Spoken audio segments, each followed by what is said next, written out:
Hola, ¿cómo están? Soy Jessica y en este video voy a hablarles sobre mi guía personal para un CV este 2022.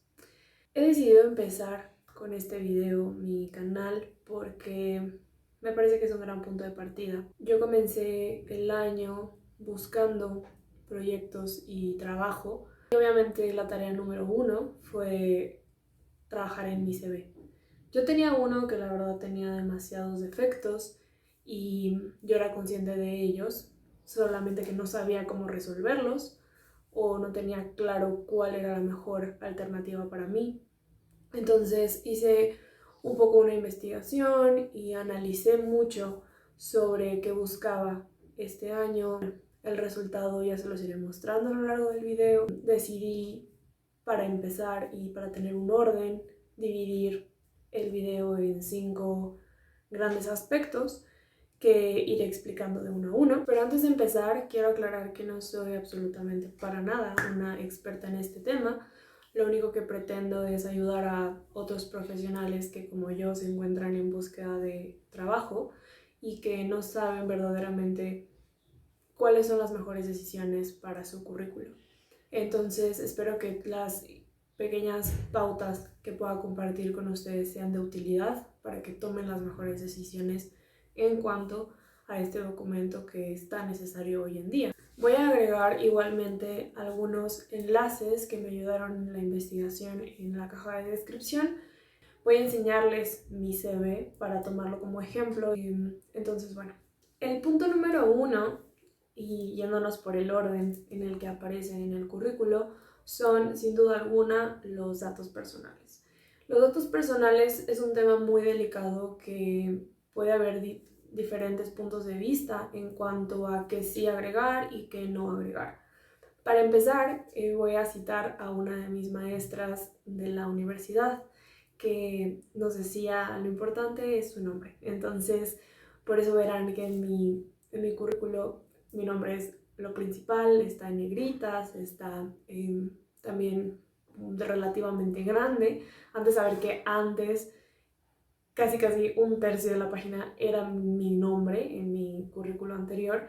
Eso lo modifiqué en esta nueva versión y creo que es muy importante porque a pesar de que sí queremos que nuestro nombre resalte, puede que lleguemos a exagerar como yo lo hice y que ahora intento corregir en este nuevo currículo. Después del nombre vienen los datos personales como la edad, el domicilio, el teléfono, etc. Como van a ver en mi ejemplo, lo primero que yo pongo es mi correo electrónico y mi teléfono, que es en sí pues el número de contacto, porque es lo que quiero que siempre tengan a la mano si es que me quieren contactar. Y después de mis datos de contacto, lo que van a ver va a ser mi perfil de LinkedIn. ¿Por qué el perfil de LinkedIn? Pues porque allí van a poder encontrar más información al respecto y porque además es incluso un dato que ya empieza a ser solicitado.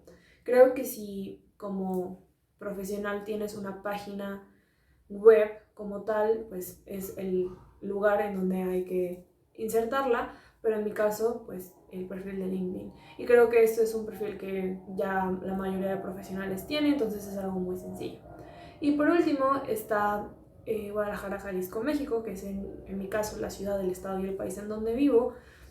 Y aquí creo que entra un punto muy importante que es no agregar en sí el domicilio. ¿Por qué? Porque puede ser una exposición innecesaria de nuestros datos personales, a menos que sea un caso específico en el que tu ubicación, tu domicilio sea importante para que te den el trabajo. Obviamente sí valdría la pena agregarlo, pero si no, pues evidentemente mejor dejarlo fuera. De hecho, hay muchas personas que publican su CV en sus redes sociales, incluso en grupos de Facebook, por ejemplo, y poner ahí nuestro domicilio puede ser peligroso. Entonces, creo que dejar simplemente el estado puede ser muy útil para saber en dónde estás ubicado y más si estamos buscando trabajos remotos. Para eso también es importante agregar el país, porque hay varios puestos o varios proyectos en donde solamente vas a poder solicitar ser parte si vives en determinado país. hay que mencionar también la fotografía, que creo que es uno de los puntos en donde puede haber más opiniones encontradas, porque evidentemente hay muchísimos currículos con fotografía y muchos otros que ya no lo incluyen. En las plantillas suele ser muy común que venga el espacio para el currículo y pues bueno, evidentemente si no tenemos conocimiento de cómo debe estar escrito un currículo y vemos una plantilla que encontramos en millones de páginas de internet, pues lo agregamos y listo, ¿no? Pero hay que pensar las implicaciones que agregar nuestra fotografía puede tener. De principio, me parece que agregar nuestra imagen, nuestra foto en el currículo toma demasiado protagonismo y la verdad es que hay de todo tipo de prejuicios, no solamente el sexo de la persona o su color de piel o su nacionalidad o su apariencia. Creo que por más que los reclutadores traten de mantener eso fuera del campo de edición, es imposible no prestarle atención a una fotografía cuando todo lo demás está compuesto de texto y tenemos una foto. La verdad, estaría interesante preguntar como tal a una persona que se dedique a eso, pero de momento a mí me parece que dejarlo fuera es la mejor opción y así simplemente nos quitamos esa posibilidad de que nos juzguen por cómo nos vemos, X o Y razón que sea el objeto de la crítica, pero sí creo que es verdad que va a haber otros puntos potencialmente analizables para tener una primera impresión, ¿no? Porque, bueno, el argumento de la fotografía puede ser que quieren saber qué tan profesionales lucimos, ¿no? Y todos, obviamente, si vamos a agregar una fotografía, tiene que ser una fotografía profesional. Sin embargo, tenemos que contemplar que hoy en día encontrar fotografías de las personas es extremadamente fácil. Incluso si estamos agregando nuestra página web o nuestro perfil de LinkedIn, ahí pueden encontrar fotografías nuestras al por menor. Entonces, me parece que es innecesario por ese lado. Y además, creo que nuestra escritura, la forma en la que presentemos el CV en sí, nos va a permitir dar una buena impresión sin necesidad de agregar una fotografía. En cuanto a la edad o la fecha de nacimiento, creo que es igual que la foto y un poco el domicilio.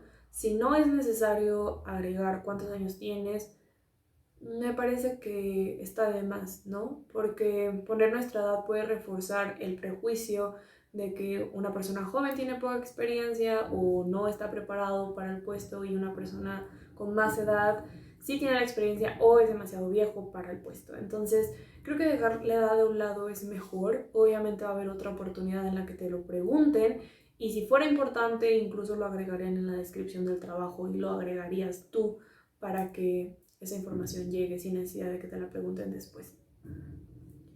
El punto número 2 para nuestro currículo este 2022 es los apartados principales que componen el currículo como tal. Por un lado tenemos la educación, nuestra formación profesional, y por el otro tenemos la experiencia profesional. Creo que estos son los dos apartados principales que sin duda deben de ser el tronco de este documento y que hay que pensar muy bien qué información vamos a proporcionar y cómo lo vamos a hacer. Entonces, para empezar, hay que preguntarnos qué colocar primero, la educación o la experiencia.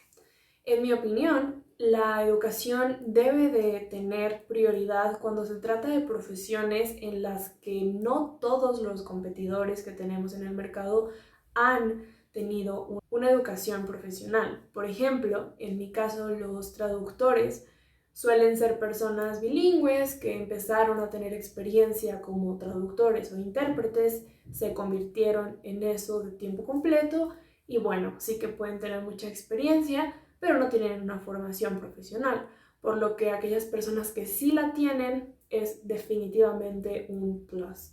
Entonces, si ese es tu caso, sí te recomiendo que comiences tu CV con ese dato que va a ser muy contundente para que el reclutador sepa con quién está tratando, ¿no? Si una persona que es como el 99% de los perfiles, o si es de los pocos que sí tienen capacitación a nivel licenciatura, por ejemplo, o si ha tomado cursos que tengan un cierto grado de prestigio por su calidad.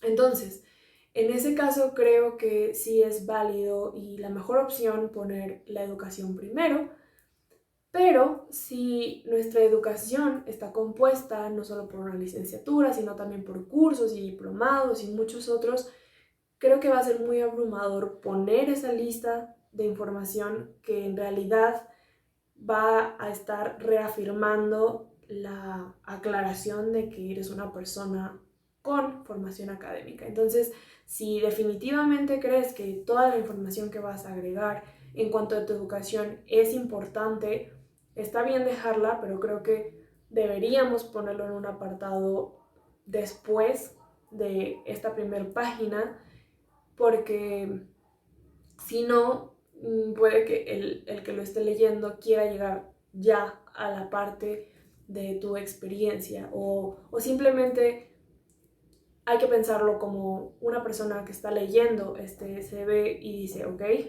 quiero saber si tiene la educación que se necesita para este puesto, sí, y ya, la siguiente pregunta va a ser, ¿tiene experiencia? Y si esa respuesta no llega, puede ser muy cansado.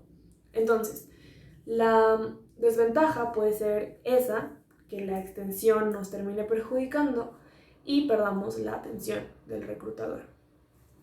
Ahora bien, si la experiencia es más valorada en este caso que la educación, bueno, evidentemente creo que debe ser lo primero que digamos, porque si no,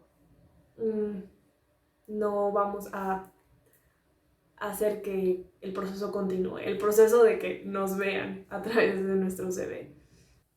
El siguiente aspecto relacionado todavía a los apartados principales que son la educación y la experiencia tiene que ver con cuánto nos extendemos. Aquí, como van a ver en mi CV, se trata de una página. Y esto es muy importante, va a haber muchísimos proyectos en donde te puedan pedir, más bien, va a haber muchos proyectos en donde no te van a aclarar si debe de ser de una página, de 2 o de 20. La verdad, yo nunca he estado muy al pendiente como cuál es el promedio, sin embargo, sí estoy al pendiente de cómo es que piden este CV en plataformas como LinkedIn. Entonces, es poco común que hagan la aclaración de no incluir más allá de una página, por ejemplo. Y eso es muy importante porque entonces tenemos a nuestra discreción la elección de cuánta información agregamos. Y dependiendo de si es mucha o es poca y cuál es el caso particular, puede ser bueno o puede ser no tan bueno. Entonces, creo que primero, abordando la parte de educación, evidentemente tenemos que agregar nuestro punto principal, que puede ser la licenciatura, es lo más común, pero cuando se trata, por ejemplo, de cursos o cuando se trata de diplomados, hay que ser muy cautelosos con lo que agregamos, porque si agregamos una gran lista de cursos, diplomados, talleres, etcétera, puede que sí, terminemos pareciendo una persona que le gusta la educación continua y se capacite, etcétera, pero por ejemplo, si esas capacitaciones son de diferentes cosas, pues no tiene mucho sentido agregarlo. O si no le agrega nada a tu perfil como un candidato para un puesto, tampoco tiene mucho sentido agregarlo. Por ejemplo, en mi caso, yo solía agregar que estudiaba una segunda licenciatura. Y con el tiempo fue de los primeros cambios que hice porque me di cuenta de que no tenía ningún caso agregarlo. Creo que en principio lo había puesto porque para un proyecto en particular sí era importante ser estudiante de esa carrera en específico, pero después lo dejé allí y no lo cambié. Entonces ahí está también la importancia de siempre poner atención en la información antes de enviarlo, porque puede que el día de hoy solicites que se te considere para un proyecto y el día de mañana necesites hacer alguna adecuación, aunque sea mínima, como el agregar o también puede ser omitir ciertos datos que te pueden dar o quitar puntos. Entonces, creo que siempre tenemos que ser muy pertinentes con la cantidad de información que ponemos, pues de lo contrario, terminaremos dando una imagen que verdaderamente no queremos. Ahora, en lo que respecta a la experiencia, es importante tener en cuenta qué experiencias agregar y qué experiencias no agregar. En el caso de una persona que no tiene experiencia en el campo en el que ahora está buscando trabajo, evidentemente habrá que poner experiencia de lo que sea que se tenga, porque, por ejemplo, si una persona que apenas egresó está buscando trabajo y no pone nada en experiencia, creo que puede ser bueno poner que se trabajó en tal empresa, aunque haya sido trabajando en algo que no tiene nada que ver, porque nos va a permitir mostrarnos como una persona que aprendió conceptos relacionados al campo laboral, como la puntualidad, el compromiso, el hacerse cargo de sus responsabilidades, etc. Entonces creo que esos son puntos que puede que al principio, digamos, no lo quiero agregar porque ¿qué tiene que ver una cosa con la otra? Pero sí que puede ser bueno. En mi caso, por ejemplo, cuando yo empezaba a trabajar en mi currículo y no tenía experiencia como traductora, que es de lo que trabajo, me daba un poco de pena poner en mi currículo que había trabajado como agente en un centro de llamadas en inglés. Sin embargo, ahora me parece que sí es importante agregarlo, pues eso denota que empecé a tener experiencia laboral y aprendí esas cosas como ser puntual, como mantener un empleo por más de un año desde el 2018, aunque mi experiencia como traductora haya empezado hasta después de la primera mitad del 2019. Entonces creo que sí hay que pensarlo muy bien cuándo nos conviene y cuándo no, pero no hay que demeritar el trabajo que hicimos cuando puede que sí nos ayude. Y el segundo caso, que me parece incluso más importante evaluar todo esto mejor, es cuando queremos cambiar de ámbito laboral en el que nos desempeñamos. Pues puede ser que nos dediquemos a una industria y queremos cambiar de esa industria y digamos, bueno, sí, llevo 10 años trabajando, pero nada tiene que ver con lo que ahora quiero conseguir. Y creo que ahí es muy importante que igual tomemos en cuenta que de toda esa experiencia puede agregar algo, aunque sea indirectamente, a lo que ahora pretendemos para poderlo mencionar. Por ejemplo, hay muchas habilidades que pudieron haberse adquirido y que pueden ser muy útiles en esta otra industria porque las habilidades blandas siguen siendo muy valoradas y tenemos que agregarlas. No podemos poner la página en blanco en este apartado de experiencia simplemente porque hemos cambiado de industria. Entonces sí que puede ser un reto cuando no tenemos experiencia o cuando vamos empezando, pero hay que recordar que todos hemos estado allí y que la gente comprende que ese puede ser el escenario. Ahora bien, existe el caso contrario en el que una persona puede ya tener mucha experiencia en una industria y entonces habrá que decidir si ponerlo todo, si no ponerlo todo, en qué orden, etc. Porque hasta ahora vamos a ir viendo que el orden de la información en cuanto a experiencia y educación es cronológico y de atrás hacia adelante, es decir, primero ponemos lo más reciente y así nos vamos como yendo hacia atrás en el tiempo. Sin embargo, hay que preguntarnos en ocasiones qué es lo que vale la pena resaltar primero.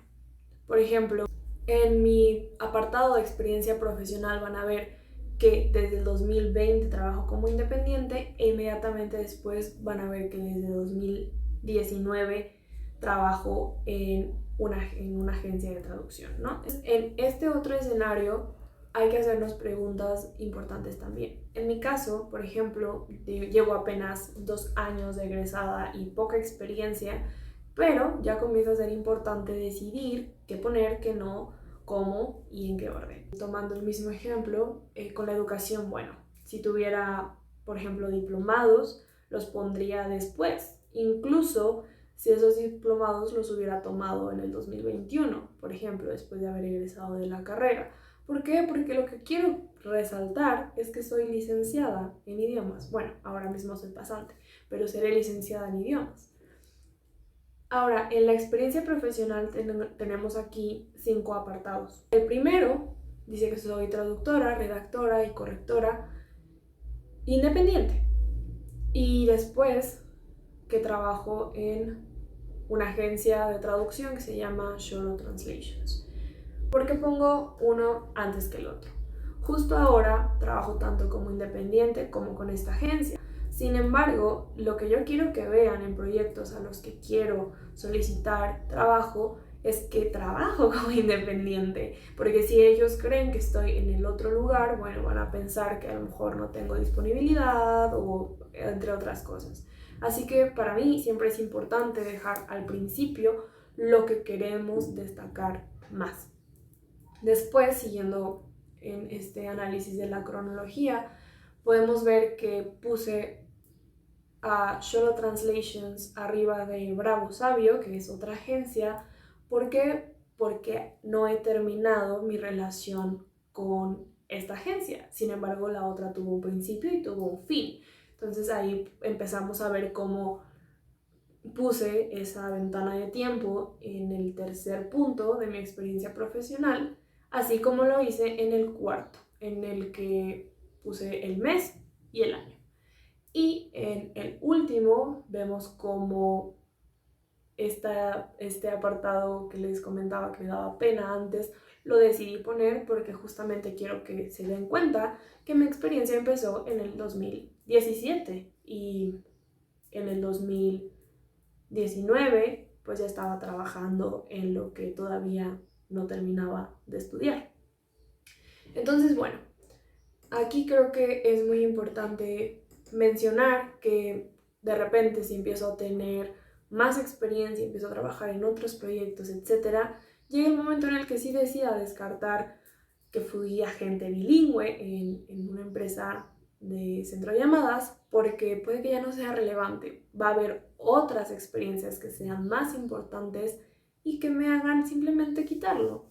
Entonces, creo que hay personas que no quieren dejar de poner alguna experiencia, lo cual también puede ser válido, pero a mí me gusta la idea de mantenerlo en una sola página. E incluso en este currículo en particular hice muchísimas adecuaciones en las últimas 2 semanas y mientras lo hacía borraba otra información. Es decir, si yo quería agregar un apartado, quitaba otro. ¿Por qué? Porque se trata de siempre pensar qué es lo esencial, qué es lo que quiero comunicar. Y si pensamos que todo lo que hemos hecho, que todo lo que hemos estudiado, que todo lo que queremos decir es importante, entonces deja de ser tan importante. Así que creo que siempre ir decidiendo que sí y que no y mantenernos en un rango puede ser muy útil para incluso tomar mejores decisiones. Último, en este apartado de las secciones principales del CV, hay que hablar un poco sobre qué información agregar en cuanto a la experiencia laboral. Como pueden ver aquí, yo decidí poner una descripción, pero que también es un poco un título de lo que estoy haciendo o hice. En muchos casos hay títulos que son mejor conocidos o más identificables. No sé, auxiliar contable, ¿no? O administrador de proyecto tal, o gerente del departamento tal. En este caso, creo que es un poco una fusión entre un título y una descripción. Sin embargo, igual pude haber descrito más lo que hice, que es el caso de otros currículos, como traduje tales documentos, o traduje en estos campos, o traduje tal libro, etcétera, ¿no? Depende de cada profesión, porque por ejemplo, un gerente puede decir, no sé, las 5 actividades que hacía con más frecuencia o que tuvieron más impacto en su carrera durante el tiempo que trabajó en cierta empresa. Sin embargo, yo decidí no hacer eso, no ahondar más en lo que hice en cada punto, porque creo que ya es bastante ilustrativo. Una persona que ve esto puede tener idea de qué hice, ¿no? Por ejemplo, empecemos de abajo hacia adelante. Agente bilingüe, atención a clientes de Estados Unidos. ¿Por qué decidí poner eso y no una descripción más larga en donde dijera, bueno, hablaba tal, hacía tal, etcétera? Porque lo que importa es que sepan cuál era mi puesto, que era agente, y que hacía atención a clientes que eran de Estados Unidos, lo cual implica que hablaba inglés, y entonces saben que mi acercamiento con el idioma fue desde aquel año. En el segundo caso, en redactora y planificadora de contenido digital, hice este paréntesis en donde puse enfoque marketing de contenidos porque justamente este currículo lo utilicé para un puesto en donde se valoraba que se tuviera conocimiento sobre marketing de contenidos. Entonces era muy pertinente agregar esa nota. Después, en correctora de traducciones inglés-español y administradora de proyectos lingüísticos, este en particular era el en el que más me la pensé de agregar qué hacía como administradora de proyectos lingüísticos. Pues era importante resaltar que coordinaba ciertas cosas, que tuve trato con los clientes, que aprendí sobre ciertos puntos técnicos de proyectos lingüísticos, etc. Pero creo que un reclutador que vea este CV se puede dar una idea de qué hace un administrador de proyectos. Entonces, la excepción aquí hubiera sido, si quisiera mostrarme como muy experta en cierta área o quisiera especificar que aprendí ciertas cosas a lo largo de estos años, si hubiera hecho esa especificación, pues hubiera sido puntos extras para mí. Pero se puede decir que esto es como la base de la cual podría hacer esa modificación después. Y del lado derecho, bueno, tenemos el nombre de la empresa o en este caso la aclaración de que soy independiente y el año, que es lo más importante. El consejo final sobre qué agregar y qué no en estos dos apartados es siempre preguntarnos en función del proyecto del que queremos ser parte qué es importante agregar y qué es mejor dejar fuera. El punto número 3 es sobre los apartados adicionales que podemos agregar a nuestro CV más allá de nuestra formación profesional y de nuestra experiencia, y también la longitud que puede haber en ese documento. Primero, hay que partir de diferenciar cuando tenemos un área de especialización y áreas de interés. ¿Y por qué lo digo en plural o en singular? Porque un área de especialización de verdad necesita ser una sola o dos como máximo. Y es muy importante tenerlo en cuenta porque este puede ser un motivo para que no nos consideren en el trabajo en el que estamos solicitando empleo o ser parte del proyecto como independientes. De hecho, esta semana pasada veía una publicación de una reclutadora que mencionaba que al ver un currículo en donde hubiera una lista de más de 3 elementos, de 3 o más elementos como áreas de especialización, ese candidato quedaba descartado. ¿Por qué? Porque simple y sencillamente no es algo verosímil pensar que te especializas en varias áreas. Puede haber opiniones contrarias a esto porque evidentemente sí hay, yo soy un caso como ese en el que tienes experiencia profesional o hiciste una licenciatura en algo, como yo lo comenté, tengo 2 carreras, una terminada y otra casi terminada, y sí, yo podría decir que soy experta en esas 2 cosas.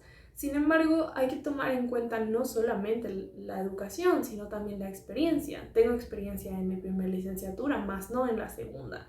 Así que yo estoy de acuerdo con que no podemos ser expertos en todo y mostrarnos como expertos en todo puede hacernos ver como personas que no quieren soltar ninguna de las posibilidades. Y bueno, creo que para eso está el área de interés.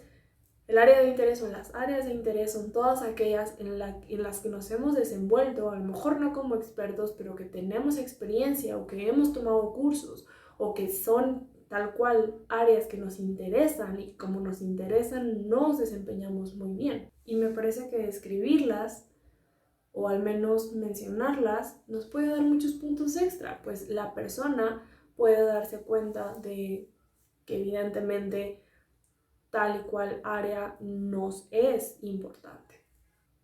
La semana pasada vi el perfil de una traductora que se dedica a traducir únicamente de inglés a español, me parece, y sobre temas relacionados a vida consciente y vida saludable y cocina vegana, etc. Y leí su perfil en LinkedIn y me encantó cómo conecta sus áreas de interés personales con su experiencia profesional. Y me pongo en los zapatos de un cliente o de una agencia que la quisiera contratar, y lo que yo pensaría sería, claro, esos cursos adicionales que tomo sobre cocina vegana me interesan porque me hacen darme cuenta que esta persona va a entender muchísimo mejor los textos que le voy a dar para que traduzca que otra persona que no. Entonces, ese es un caso de alguien quien puede agregar información que parecería fuera de lo que debería demostrar de sí misma, pero que no, que es importante y que ella tiene varias áreas de interés, que en este caso es mejor mostrarlas como áreas de interés porque son varias que poner un área de especialización nada más, que la limitaría. Sin embargo, puede que haya otros profesionales que sí les convenga mostrarse como profesionales expertos en un solo tema. Mi ejemplo, van a ver que yo agregué varias. De hecho, esta fue la última actualización que le hice a mi CV. Agregué varias áreas de interés porque justamente solicité trabajo en un proyecto de creación de contenido, es decir, de redacción de blogs, etcétera, justamente enfocado en estos temas. Y ahí yo hice un gran trabajo reflexivo sobre si esos temas me interesan como para trabajar en ellos, y tomando como referencia a esta traductora que les acabo de describir, definitivamente me pareció una gran idea agregarlo. Incluso creo que no lo agregué antes de mandarlo, sino después, porque cuando lo mandé me quedé con esa sensación de no comuniqué que sí, que tengo experiencia como practicante de yoga, que sí tengo experiencia leyendo ciertos temas, que me interesan estos otros, que leo sobre esto, y esa información posiblemente no les va a llegar. Lo que hice fue mandar un mensaje de LinkedIn a la empresa y platicando más sobre el tema. Sin embargo, puede que haya sido una forma algo torpe.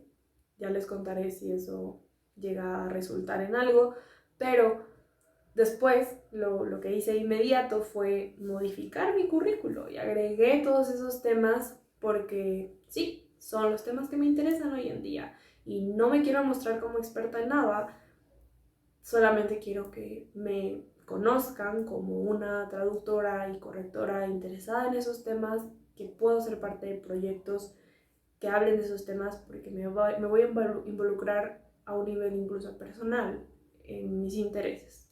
Bueno, es importante que haga esa aclaración de que yo estoy personalmente en un proceso de prueba y error. Creo que ya mandé varios currículos que pueden ser perfectibles, pero que la buena noticia es que sí que los estoy tratando de perfeccionar, de que estoy buscando qué optimizaciones puedo hacer, que estoy buscando qué puedo agregar, qué puedo quitar para que tenga más probabilidades de ser leído y yo ser seleccionado para un proyecto. Algo más que es importante mencionar en cuanto a la longitud de nuestro CV es el apartado adicional o los apartados adicionales de aptitudes o habilidades. Voy a dejar en la caja de descripción un artículo que muy bueno sobre la diferencia entre aptitud y habilidad, porque es muy importante que lo sepamos diferenciar e incluso identificar cuáles poseemos. Y aquí nos van a ofrecer una lista larga que nos va a permitir seleccionar algunos y va a ser más sencillo agregarlos en este apartado. Primero van a ver en mi ejemplo que tengo una sección de habilidades en el cual comienzo agregando el idioma como una habilidad. Tengo otra versión del currículo en el que el idioma está como un apartado, es decir, después de la formación, está la certificación de inglés que tengo, porque en un caso particular la certificación era un requisito obligatorio para que se te considerara. Sin embargo, en los otros casos me di cuenta que dejar mi nivel de inglés como una habilidad era mejor, pues no ocuparía tanto espacio, pero sí encabezaría mi lista de habilidades. Después tenemos otra lista de ciertas cosas que suelen ser útiles o que pueden agregar a mi formación profesional, y esas son las habilidades. Las habilidades, en pocas palabras, se trata de cosas que hemos aprendido a hacer, que nos podemos desenvolver a un nivel principiante, o nivel intermedio, o nivel avanzado, porque vamos a seguir trabajando en ellas, pero que ya lo hemos hecho y ya lo hemos adquirido.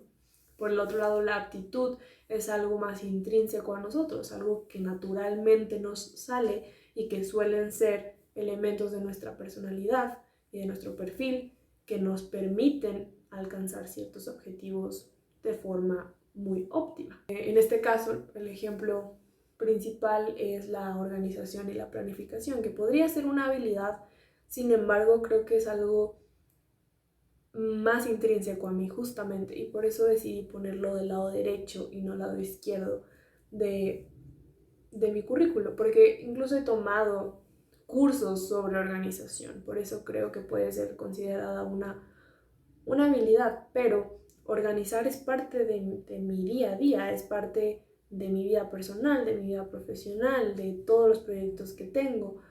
Planificar es algo que creo que es necesario y que lo hago con mucha facilidad. Entonces eso es lo que intento, que quien lea esto sepa que para mí planificar es muy natural, no como utilizar un programa, que eso sí que lo he aprendido y que es más técnico, por ejemplo. La iniciativa y la proactividad suelen ser rasgos propios míos que las personas con las que trabajo siempre destacan, y sé que les gusta. Y bueno, por último, agregué un apartado que puede ser prescindible en el CV, que es el de los valores. Sin embargo, yo decidí deliberadamente ponerlo porque siempre que me preguntan o me han preguntado a través de formularios o mensajes por qué quiero trabajar en cierto proyecto o con cierta empresa, lo que respondo, porque efectivamente es un filtro para mí ahora mismo, es que mis valores y mi visión se alinean con los de la empresa o el proyecto. Entonces, estos son incluso para mí mis pautas, ¿no? Si siento que la empresa o el proyecto no es como suficientemente comprometido con su misión, o que la calidad no es su fuerte o su prioridad, entonces, pues bueno, no es algo para mí. Así que esto refuerza mucho la afirmación que compone lo que yo respondo cuando me hacen esta pregunta. Y una última cosita es que algo que sí es muy común, a diferencia de cuando no nos dicen si quieren un currículo breve o un currículo como, es las constancias o también documentos como portafolios o referencias, etc. Lo que yo he hecho es que, pues, si no me dicen que adjunte mi constancia de certificación de inglés, por ejemplo, pues no lo hago, ¿no? Por eso siempre es bueno tener una que sí lo tenga y otra que no lo tenga. Algo que voy a hacer dentro de poco es traducir algunas constancias, porque las tengo solo en español y lo quiero adjuntar a la versión en inglés de mi currículo. Esa es una próxima optimización que haré.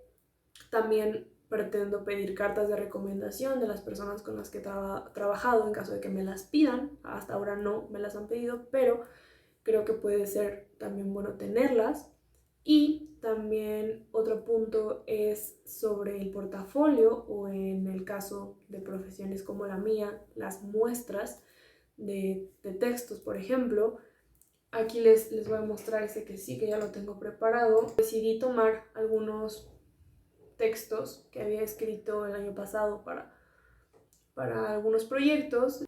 Decidí tomar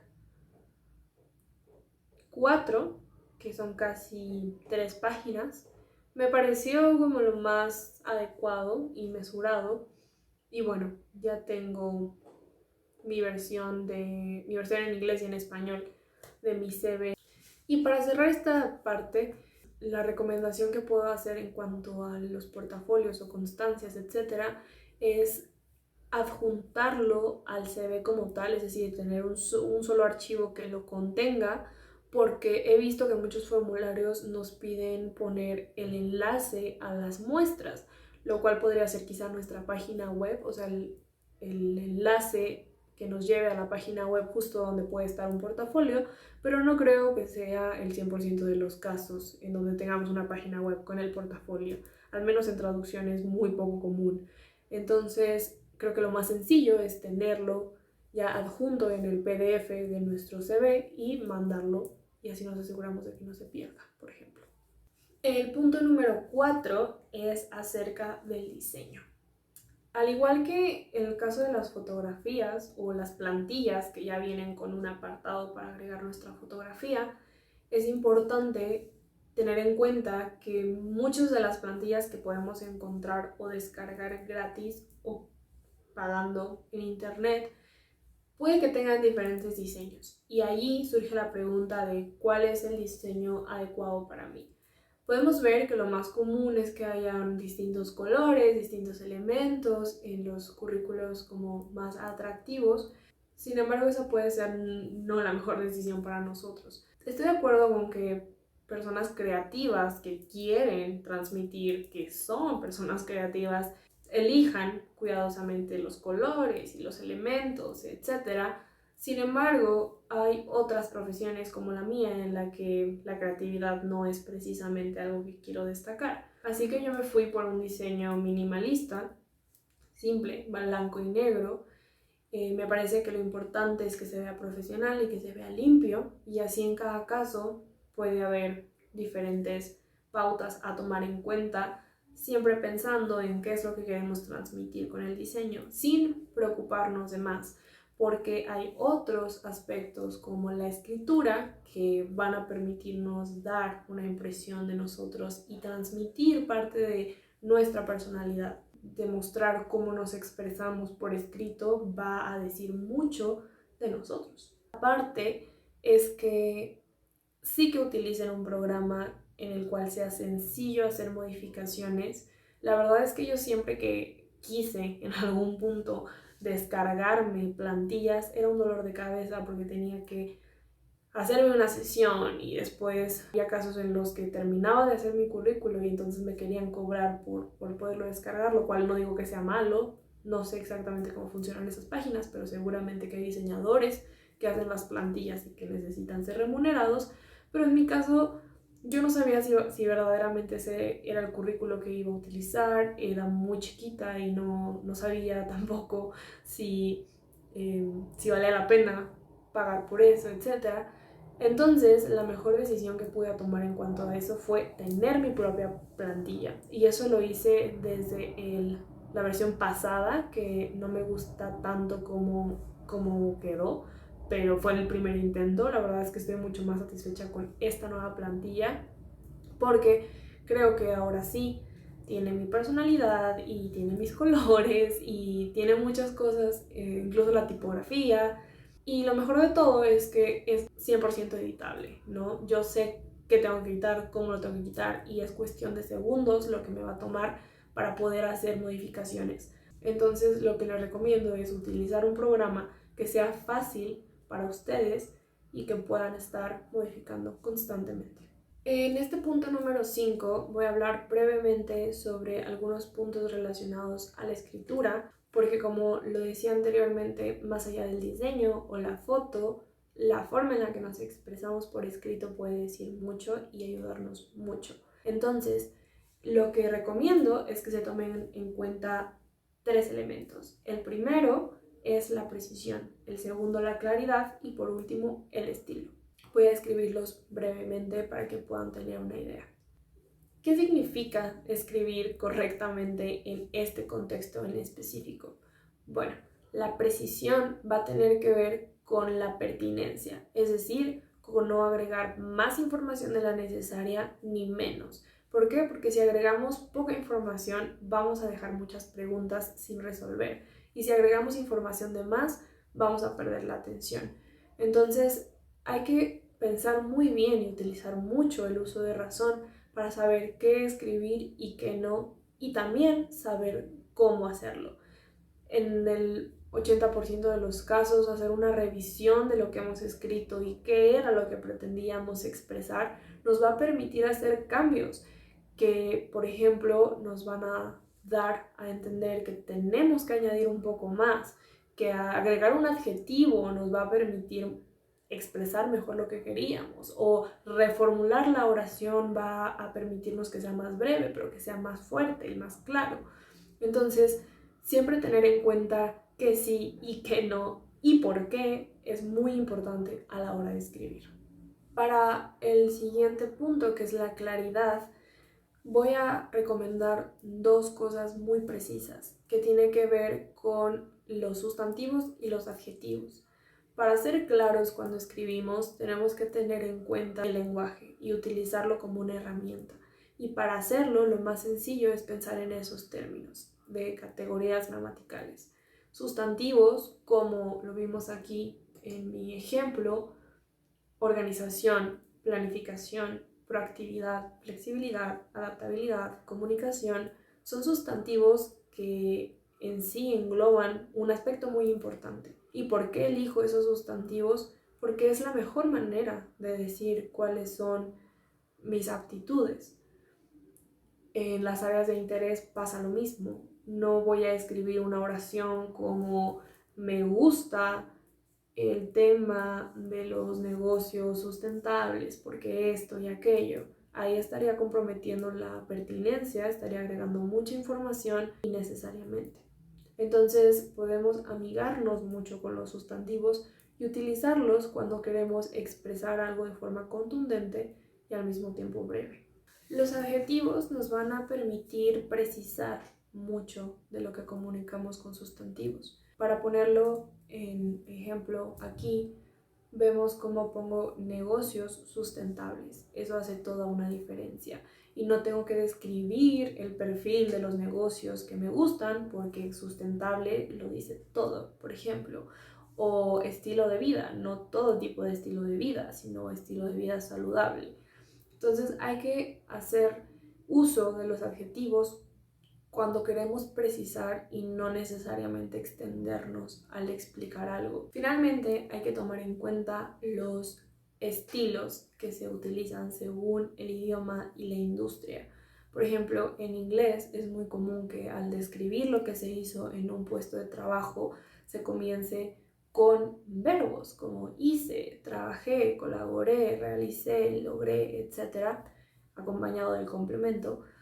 Pero en nuestro caso, en el español, es mejor utilizar sustantivos porque estos ya comunican mucho de lo que se logró y no necesitamos formar oraciones largas en donde lo expliquemos a detalle. Y bueno, también dependiendo de la industria es que podemos saber si generalmente son breves, qué es lo que suelen resaltar, qué palabras suelen utilizar, cuáles se escuchan bien, cuáles se escuchan mal, cuáles sí que comunican algo, cuáles no se entienden porque no se usan en la jerga. Mi recomendación para este punto es siempre tomar en cuenta otros currículos relacionados al perfil que tú tienes para así poder tomar lo mejor y descartar lo que no funciona tan bien desde tu punto de vista. Y bueno, hasta aquí el video de hoy. Muchísimas gracias por haberse quedado. Espero que estos 5 grandes pasos o puntos les haya sido útil. Si por alguna razón mi plantilla les puede ser útil, díganmelo y me encantará compartirla.